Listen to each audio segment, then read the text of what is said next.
ನೋಡಿ, ಒಂದು ಬುಟ್ಟಿಗೆ ಮಿನಿಮಮ್ ಏನಿಲ್ಲ ಅಂದ್ರೆ ಒಂದು 3-4 ಬೀಜ ನೆಡಲೇಬೇಕು. ಯಾಕಪ್ಪ 3-4 ಬೀಜ ನೆಡಬೇಕು ಅಂದರೆ, ಈಗ 4 ಬೀಜನೂ ಒಂದು ಬುಟ್ಟಿಲಿ ಗಿಡಗಳಾಗಿ ಬರುತ್ತೆ ಅಂತ ಹೇಳೋಕ್ಕಾಗಲ್ಲ. ಇದರಲ್ಲಿ ಒಂದು 2-3 ಬೀಜ ಮಾತ್ರ ಬರ್ಬೋದು ಅಷ್ಟೇ. ಹಾಗಾಗಿ ಒಂದು 3-4 ಬೀಜ ನೆಟ್ಟಿರಬೇಕು ಕಂಪಲ್ಸರಿ.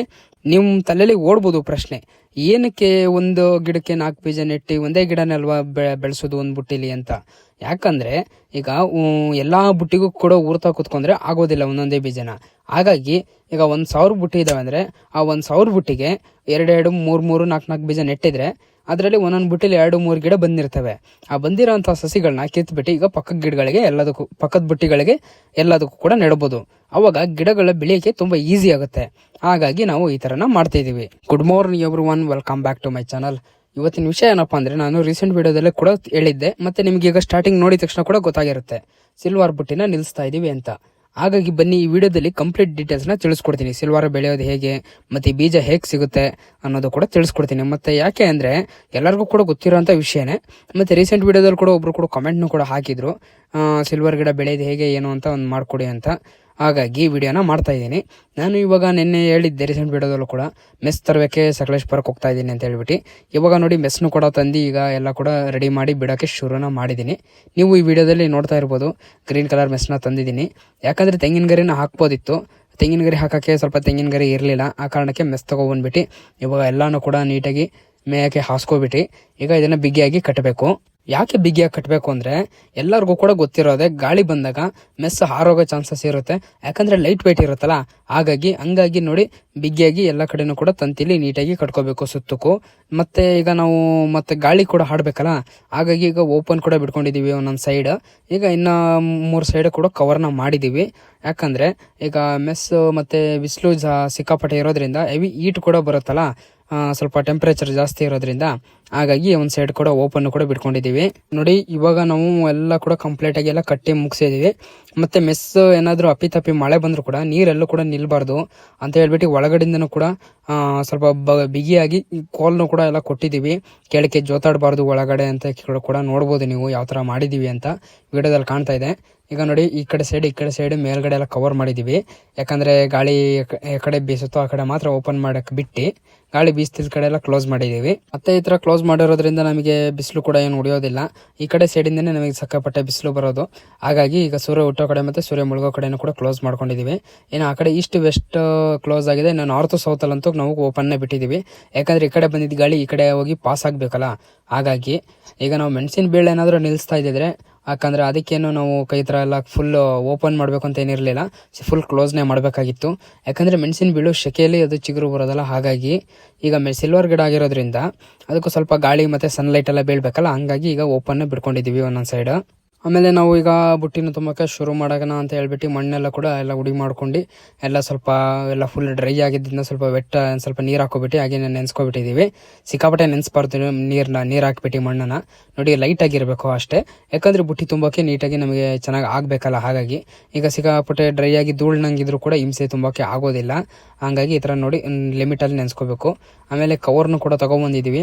ಕವರ್ ಬಂದು ನಮಗೆ 1 kg 250 ರೂಪಾಯಿ ಬಿತ್ತು. ಇದರಲ್ಲಿ ಏನಿಲ್ಲ ಅಂದರೂ 1300 ಇದೆ ಅಂತ ಹೇಳ್ತಾ ಇದ್ದಾರೆ ಕವರ್ಗಳು. ನೋಡೋಣ ತುಂಬಿದ ಮೇಲೆ ಎಷ್ಟು ಬರುತ್ತೆ ಏನು ಅಂತ ಕೂಡ ಅದನ್ನು ಕೂಡ ತಿಳಿಸ್ಕೊಡ್ತೀನಿ. ಇವಾಗ ಬನ್ನಿ ತುಂಬಕ್ಕೆ ಶುರು ಮಾಡಿದ್ದೀವಿ. ಯಾವ ಥರ ತುಂಬಬೇಕು ಮತ್ತು ಹೇಗೆ ತುಂಬಿ ಆದಮೇಲೆ ಯಾವ ಥರ ನಿಲ್ಲಿಸ್ಬೇಕು ಪ್ರತಿಯೊಂದು ಕೂಡ ತಿಳಿಸ್ಕೊಡ್ತೀನಿ. ಯಾಕಂದರೆ ಈಗ ಎಲ್ಲ ಕಡೆನೂ ಬುಟ್ಟಿಗಳು ಮತ್ತು ಮೆಣಸಿನ ಬೀಳುಗಳು ಎಲ್ಲ ಮಾಡ್ತಿರೋದ್ರಿಂದ ಜನ ಕರ್ಕೊಂಡು ತುಂಬ್ತಾರೆ. ಜನಗಳು ತುಂಬ ಗಿಡಗಳಿಗೂ ಏನು ವ್ಯತ್ಯಾಸ ಇರುತ್ತೆ, ನಾವುಗಳು ತುಂಬ ಇದು ಬುಟ್ಟಿಗಳಿಗೂ ಏನು ವ್ಯತ್ಯಾಸ ಇರುತ್ತೆ ಅನ್ನೋದು ಕೂಡ ಈ ವಿಡಿಯೋದಲ್ಲಿ ತೋರಿಸ್ತೀನಿ. ನೋಡಿ ಈ ವಿಡಿಯೋದಲ್ಲಿ ನೀವು ನೋಡ್ತಾ ಇರ್ಬೋದು ಬುಟ್ಟಿನ ನಾವು ಯಾವ ಥರ ತುಂಬ್ತಾ ಇದ್ದೀವಿ ಅಂತ. ಮಣ್ಣು ಹಾಕ್ಕೊಂಡ್ಮೇಲೆ ಸ್ವಲ್ಪ ಅದುಮ್ಕೋತಾ ಇರಬೇಕು. ಮತ್ತು ಈಗ ಖೋಖೋ ಥರ ಮಾಡ್ತಾ ಇರಬೇಕು ಅಂತ ಹೇಳ್ಬಿಟ್ಟು ಜೋರಾಗೆಲ್ಲ ಮಾಡಬಾರ್ದು, ಬುಟ್ಟಿ ಹೊಡೆದೋಗೋ ಥರ ಒಂದು ಲಿಮಿಟಲ್ಲಿ ಮಾಡಬೇಕು. ಯಾಕಂದರೆ ಈ ಥರ ಮಾಡೋದ್ರಿಂದ ಮಣ್ಣು ಬಿಗಿಯಾಗಿ ಬುಟ್ಟಿ ಒಳಗೆ ಕೂರುತ್ತೆ. ಇಲ್ಲ ಅಂದರೆ ಲೂಸ್ ಆಗಿರುತ್ತೆ. ಈಗ ಸ್ವಲ್ಪ ದಿವಸ ಆಗಿ ಜೋಡಿಸಿ ಆದಮೇಲೆ ನೀರು ಬಿಟ್ಟಿದ ತಕ್ಷಣ ಹಾಗೆ ಸೊಂಟ ಎಲ್ಲ ಮುರ್ಕೊಳೋದು, ಒಂದು ಸೈಡಿಗೆ ಬಗ್ಗೋದು ಆ ಥರ ಎಲ್ಲ ಆಗುತ್ತೆ. ಮತ್ತು ಗಿಡ ಎಲ್ಲ ಬಂದಾದಮೇಲೆ ನಾವು ಭೂಮಿಗೆ ಹಾಕೋಕ್ಕೆ ಅಂತ ತಂದೋಗ್ತೀವಲ್ಲ, ಅವಾಗ ಬುಟ್ಟಿ ಒಳಗಡೆನೆ ಎಲ್ಲ ಮುರ್ಕೊಂಡಿರೋದು, ಒಡವು ಬಂದಿರೋ ಥರ ಎಲ್ಲ ಆಗಿರುತ್ತೆ. ಹಾಗಾಗಿ ಯಾರು ಕೂಡ ಬುಟ್ಟಿ ತುಂಬಬೇಕಾದ್ರೆ ಫ್ರೀಯಾಗಿ ಮಣ್ಣನ್ನು ತುಂಬಕ್ಕೆ ಹೋಗಬೇಡಿ. ನೋಡಿ ಈ ಥರ ಬಿಗಿಯಾಗಿ ನೋಡಿಬಿಟ್ಟು ನೀಟಾಗಿ ತುಂಬ್ಕೋಬೇಕು. ನೋಡಿ ಈಗ ನಮ್ಮ ತುಂಬಿಟ್ಟಿರೋ ಬುಟ್ಟಿ ಕೂಡ ಎಲ್ಲದನ್ನು ಕೂಡ ತೋರಿಸ್ತೀನಿ. ನೀವು ನೋಡ್ಬೋದು ಪ್ರತಿ ಒಂದು ಬುಟ್ಟಿನೂ ಕೂಡ ಯಾವುದೇ ಕೂಡ ಒಂಚೂರು ಬೆಂಡಾಗಲಿ ಕ್ರಾಸ್ ಆಗಿರೋದಾಗಲಿ ಯಾವುದು ಕೂಡ ಆಗಿಲ್ಲ. ಎಲ್ಲೂ ಕೂಡ ಬರೆ ಥರ ಏನೂ ಕೂಡ ಬಂದಿಲ್ಲ. ಎಲ್ಲದನ್ನೂ ಕೂಡ ನಾವು ನೀಟಾಗಿ ನೋಡಿಬಿಟ್ಟು ತುಂಬಿದ್ದೀವಿ. ಯಾಕಂದರೆ ಗೊತ್ತಲ್ಲ ಏನಾಗುತ್ತೆ ಏನು ಅಂತ, ನಾವು ಹಾಕಿ ಮಾಡಿ ಎಲ್ಲ ಗೊತ್ತಲ್ಲ ಬುಟ್ಟಿಗಳನ್ನ, ಹಂಗಾಗಿ ನಾವು ನೀಟಾಗಿ ತುಂಬ್ಕೋತೀವಿ.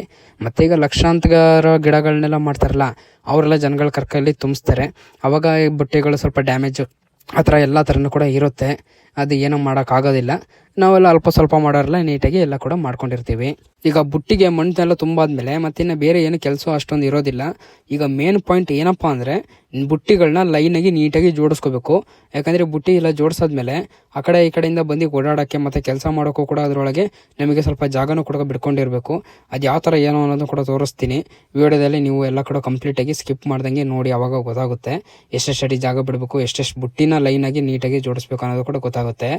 ಈಗ 10 ಬುಟ್ಟಿ ಮೇಲೆ 12 ಬುಟ್ಟಿ ಹೈಯೆಸ್ಟ್ ಜೋಡಿಸ್ಕೋಬೇಕು ಒಂದೊಂದು ಲೈನಲ್ಲಿ. 12 ಬುಟ್ಟಿ ಮೇಲೆ ಜೋಡಿಸೋಕ್ಕೆ ಹೋಗ್ಬಾರ್ದು. ಯಾಕಂದರೆ 12 ಬುಟ್ಟಿಯಿಂದ ಮೇಲೆ ಜೋಡಿಸಿದ್ರೆ ಈ ಕಡೆಯಿಂದ ಆ ಕಡೆಯಿಂದ ಕೈ ಹಾಕ್ಬಿಟ್ಟು ಏನಾದ್ರು ಇದ್ದರೆ ಕಳೆ ಕೀಳೋದಾಗಲಿ ಗೊಬ್ಬರ ಹಾಕಬೇಕಾರಾಗಲಿ ಹಿಂಸೆ ಕೂಡ ಆಗುತ್ತೆ.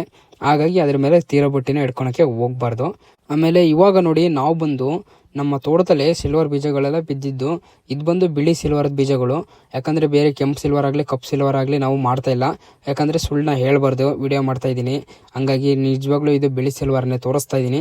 ಬೇಕಾದ್ರೆ ನಮ್ಮ ತೋಟದಲ್ಲೂ ಕೂಡ ಇದೆ, ಅದನ್ನು ಕೂಡ ತೋರಿಸ್ತೀನಿ ತಡೀರಿ. ಎಲ್ಲ ಬಿಳಿ ಸಿಲ್ವರನೇ. ಯಾಕೆ ಬಿಳಿ ಸಿಲ್ವರ ಮಾಡಬೇಕು ಅಂದರೆ, ಬಿಳಿ ಸಿಲ್ವರ ಇರೋದು ಬೇಗ ಬೆಳವಣಿಗೆ ಬರುತ್ತೆ ಮತ್ತು ಬೇಗ ಕೂಡ ದಪ್ಪ ಕೂಡ ಆಗಿ ಒಂದು ಸೈಜ್ಗೆ ಕೂಡ ಬರುತ್ತೆ. ಈಗ ಒಂದು 20 ವರ್ಷಕ್ಕೆ ಏನಿಲ್ಲ ಅಂದರೆ ಒಂದು ಮರ 15,000 ಅಂತೂ ಕಮ್ಮಿ ಹೋಗೋದಿಲ್ಲ. ಆದರೆ ಒಳ್ಳೆ ಬೆಲೆ ಕೂಡ ಸಿಗುತ್ತೆ. ಹಂಗಾಗಿ ಇನ್ನು ಬೇರೆ ಥರ ಸಿಲ್ವರ್ ಹಾಕಿಬಿಟ್ವಿ ಅಂದರೆ ಅದು ಎಷ್ಟು ದಿವಸ ಆದರೂ ಡೆವಲಪ್ಮೆಂಟ್ ಆಗೋದಿಲ್ಲ. ಯಾಕಂದರೆ ಅದು ಗ್ರೋತ್ ರೇಟ್ ಸ್ವಲ್ಪ ಕಮ್ಮಿ ಇರುತ್ತೆ. ಹಂಗಾಗಿ ಬಿಳಿ ಸಿಲ್ವರ್ನ ಆದಷ್ಟು ಯಾರೇ ಹಾಕ್ತಾಯಿದ್ರು ಬಿಳಿ ಸಿಲ್ವರ್ನ ಹಾಕಿ, ಒಳ್ಳೆಯದು. ನಾವು ಇವಾಗ ಬೀಜನೂ ಕೂಡ ಊರ್ತಾ ಇದ್ದೀವಿ. ಒಂದು ಸ್ವಲ್ಪ 1,000 ಬುಟ್ಟಿಗೆ ಬೀಜನೂ ಕೂಡ ಊರ್ತಾ ಇದ್ದೀವಿ. ಅದರಲ್ಲಿ ಒಂದೊಂದು ಬುಟ್ಟಿಗೆ ಏನಿಲ್ಲ ಅಂದ್ರೆ 3 ಬೀಜ ಅಂತೂ ಊರ್ತಾ ಇದ್ದೀವಿ. ಆ 3 ಬೀಜದಲ್ಲಿ 3 ಬೀಜನೂ ಕೂಡ ಗಿಡ ಆಗಿ ಬರುತ್ತೆ ಅಂತ ಗ್ಯಾರಂಟಿ ಇರೋದಿಲ್ಲ. 1-2 ಕೂಡ ಬರ್ಬೋದು, ಇಲ್ಲ ಒಂದೇ ಕೂಡ ಬರ್ಬೋದು. ಹಾಗಾಗಿ ಒಂದೊಂದು ಬುಟ್ಟಿಗೆ 3 ಊರ್ತಾ ಇದ್ದೀವಿ. ಈ 3 ಬೀಜ ಊರಿರ್ತೀವಲ್ಲ, ಇದರಲ್ಲಿ ಎಷ್ಟು ಗಿಡ ಬರುತ್ತೋ ಗೊತ್ತಿರಲ್ಲ. ಆಗಲೇ ಹೇಳ್ದಂಗೆ ಆ ಬಂದಿರೋಂಥ ಗಿಡಗಳನ್ನ ಏನು ಮಾಡ್ತೀವಿ ಅಂದರೆ, ಈಗ ಖಾಲಿ ಬುಟ್ಟಿಗಳಿರುತ್ತಲ್ಲ, ಆ ಖಾಲಿ ಬುಟ್ಟಿಗಳಿಗೆ ಮತ್ತೆ ಸಸಿಗಳನ್ನ ಕಿತ್ಬಿಟ್ಟು ನೆಡ್ತೀವಿ. ಈಗ ಸಸಿಗಳು ಎಷ್ಟು ಇಂಚ್ ಬಂದಿರಬೇಕು ಅಂದರೆ 1-2 ಇಲ್ವಾ 3 ಇಂಚ್ ಇರಬೇಕು, ಅಥವಾ 1-2 ಎಲೆ ಇರಬೇಕು. ಅಷ್ಟು ದೊಡ್ಡದು ಆದ ನಂತರ ಸಸಿಗಳನ್ನ ಕಿತ್ತಿ ಈ ಕಡೆ ಏನು ಖಾಲಿ ಬುಟ್ಟಿ ಇರ್ತವೋ ಅದಕ್ಕೆ ನೆಟ್ಟಿರ್ತೀವಿ. ಅಥವಾ ಈಗ ಏನು ಇದರಲ್ಲಿ ಎಲ್ಲರೂ ಡ್ಯಾಮೇಜ್ ಆಗಿಬಿಟ್ಟು ಒಂದೊಂದು ಬೀಜಗಳಲ್ಲಿ ಒಂದೊಂದು ಬುಟ್ಟಿಲಿ ಬಂದೇ ಇರೋಲ್ಲ ನೋಡಿ, ಅದರಲ್ಲಿ ಎಲ್ಲ ಗ್ಯಾಪ್ ಇರುತ್ತೋ ಅದಕ್ಕೆಲ್ಲ ನೆಡ್ತೀವಿ. ಹಾಗಾಗಿ ನಾವು ಒಂದೊಂದು ಬುಟ್ಟಿಗೆ 3 ಬೀಜ ಅಂತೂ ಕಂಪಲ್ಸರಿ ನೆಡ್ತೀವಿ. ಈಗ ನಾವು ಸ್ವಲ್ಪ ಲೇಟ್ ಆಗಿರೋದ್ರ ಕಾರಣದಿಂದ ನಾವು ಪೂರ್ತಿ ಎಲ್ಲ ನಾವು ಬೀಜನೇ ಹಾಕ್ಬಿಟ್ಟು ನಾವು ಈಗ ಗಿಡನ ಬೆಳೆಸ್ಬಿಟ್ಟು ಸಸಿ ಆದ ನಂತರ ನಾವು ಗಿಡ ನೆಟ್ಟು ಇನ್ನು ಗಿಡ ಬೆಳೆಯೋತ್ತಿಗೆ ಸಿಕ್ಕಾಪಟ್ಟೆ ಲೇಟ್ ಆಗುತ್ತೆ. ಹಾಗಾಗಿ ಒಂದು ಸ್ವಲ್ಪ ಈಗ 1,000 ಬುಟ್ಟಿಗೆ ನಾವು ನೆಟ್ಟಿರ್ತೀವಿ. ಅದರಲ್ಲಿ 1,000 ಬುಟ್ಟಿನೂ ಬೇಡ ಅನಿಸುತ್ತೆ, ಒಂದು 500 ಬುಟ್ಟಿಗೆ ನೆಟ್ಟಿರ್ತೀವಿ. ಅದರಲ್ಲಿ ಎಷ್ಟು ಬರ್ತೋ ಅಷ್ಟು ಬರಲಿ, ಇನ್ನು ಬಾಕಿದ್ ಬಿಡಲಿ. ಇನ್ನು ಹೊರ್ಗಡೆಯಿಂದ ಹೋಗ್ಬಿಟ್ಟು ಸಸಿನೂ ಕೂಡ ತಂದುಬಿಟ್ಟು ನೆಡೋಣ ಅಂತ ಹೇಳ್ಬಿಟ್ಟು ನಾವು ಈಗ ಎಸ್ಟಿಮೇಟ್ ಹಾಕ್ಕೊಂಡು ಇದ್ದೀವಿ. ಈಗ ನಾನು ಹೇಳ್ದಂಗೆ ಸಿಲ್ವರ್ ಗಿಡಕ್ಕೆ ಮಾತ್ರ ಲೇಟ್ ಆಗಿರೋದು, ಹಂಗಂತ ಹೇಳ್ಬಿಟ್ಟು ಮೆಣಸಿನ ಬೆಳೆಗೆಲ್ಲ ಏನು ಲೇಟ್ ಆಗಿಲ್ಲ. ಮೆಣಸಿನ ಬೆಳೆ ಎಲ್ಲರೂ ಬೆಳೆಯೋರಿದ್ರೆ ಅವರು ಕೂಡ ಬೆಳಿಬೋದು, ಯಾವುದೇ ಥರ ಟೆನ್ಷನ್ ಇಲ್ಲ. ಮೆಣಸಿನ ಬೆಳೆ ಇನ್ನೂ ಕೂಡ ಬರುತ್ತೆ. ಈಗ ಯಾಕಂದರೆ ಸಿಕ್ಕಾಪಟ್ಟೆ ಸೆಕೆ ಇರೋದ್ರಿಂದ ಮೆಣಸಿನ ಬೆಳೆ ಆರಾಮಾಗಿ ಬೆಳಿಬೋದು. ಸಿಲ್ವರ್ ಗಿಡಕ್ಕೆ ಮಾತ್ರ ಲೇಟ್ ಆಗಿದೆ. ಯಾಕಂದರೆ ಫಸ್ಟ್ ಮಳೆ ಬಿದ್ದಾಗಲೇ ಕೂಡ ಸಿಲ್ವರ್ ಗಿಡ, ಕಾಫಿ ಗಿಡ ಎಲ್ಲ ಹಾಕೋಕ್ಕೆ ಶುರು ಮಾಡ್ತಾರೆ. ಹಾಗಾಗಿ ಇಷ್ಟೊತ್ತಿಗೆ ಒಗ್ಗಿದ್ಬಿಟ್ಟು ಅದು ಎಲ್ಲ ಕೂಡ ಸಸಿಗಳಾಗಿ ಗಿಡಗಳನ್ನ ಬುಟ್ಟಿಗೆ ನೆಡಬೇಕಾಗಿತ್ತು. ಈಗ ನಮಗೂ ಕೂಡ ಲೇಟ್ ಆಗಿರೋದ್ರಿಂದ ನಾವು ಕೂಡ ಸಸಿಗಳನ್ನ ತಂದುಬಿಟ್ಟು ನೆಡ್ತೀವಿ. ಆ ಸಸಿಗಳನ್ನ ನೆಡೋದು ಮತ್ತು ಸಸಿಗಳು ಎಲ್ಲಿ ಸಿಗುತ್ತೆ ಮತ್ತು ಎಷ್ಟು ರೇಟ್ನ ಕೊಡಬೇಕು ಅನ್ನೋದು ಪ್ರತಿಯೊಂದು ಡೀಟೇಲ್ಸ್ನ ಕೂಡ ನೆಕ್ಸ್ಟ್ ವಿಡಿಯೋದಲ್ಲಿ ತಿಳಿಸ್ಕೊಡ್ತೀನಿ. ಯಾಕಂದರೆ ನಾವೀಗ ಇನ್ನೂ ಕೂಡ ಬುಟ್ಟಿ ತುಂಬೋಕಿದೆ, ಮತ್ತು ಈಗ ಸಸಿ ಕೂಡ ತರೋಕ್ಕೆ ಇನ್ನೂ ಹೋಗಿಲ್ಲ, ಎಲ್ಲೂ ಕೂಡ ನೋಡಿಲ್ಲ. ಹಾಗಾಗಿ ಈ ವಿಡಿಯೋನ ಇಲ್ಲಿಗೆ ಎಂಡ್ ಮಾಡ್ತಾ ಇದ್ದೀನಿ. ಪ್ರತಿಯೊಬ್ಬರು ಕೂಡ ಈ ವಿಡಿಯೋ ನಿಮಗೆ ಏನಾದ್ರು ಯೂಸ್ಫುಲ್ ಅನಿಸ್ತಂದರೆ ನಿಮ್ಮ ಫ್ರೆಂಡ್ಸ್ ಆ್ಯಂಡ್ ಫ್ಯಾಮಿಲಿ ಯಾರಾದರೂ ಕಾಫಿ ಪ್ಲಾಂಟರ್ಸ್ ಇದ್ದರೆ ಅಥವಾ ನರ್ಸರಿ ಮಾಡೋರಿದ್ರೆ ಪ್ರತಿಯೊಬ್ಬರು ಕೂಡ ಶೇರ್ ಮಾಡಿ. ಇನ್ನು ಏನೇನು ಡೀಟೇಲ್ಸ್ ತಿಳಿಸ್ಕೊಡ್ತೀನಿ ಅಂತ ಹೇಳ್ತಿದ್ದೀನೋ ಅದನ್ನಂತ ನೆಕ್ಸ್ಟ್ ವಿಡಿಯೋದಲ್ಲಿ ತಿಳಿಸ್ಕೊಡ್ತೀನಿ ಪಕ್ಕ. ಹಾಗಾಗಿ ಈ ವಿಡಿಯೋನ ನೋಡಿದ್ಮೇಲೂ ಕೂಡ ಇನ್ನೂ ಯಾರ್ಯಾರು ನಮ್ಮ ಚಾನಲ್ನ ಕೂಡ ಸಬ್ಸ್ಕ್ರೈಬ್ ಮಾಡ್ಕೊಂಡಿಲ್ವೋ ಆದಷ್ಟು ಬೇಗ ಪ್ರತಿಯೊಬ್ಬರು ಕೂಡ ಸಬ್ಸ್ಕ್ರೈಬ್ನ ಮಾಡ್ಕೊಳ್ಳಿ, ಸಪೋರ್ಟ್ ಮಾಡಿ. Thank you.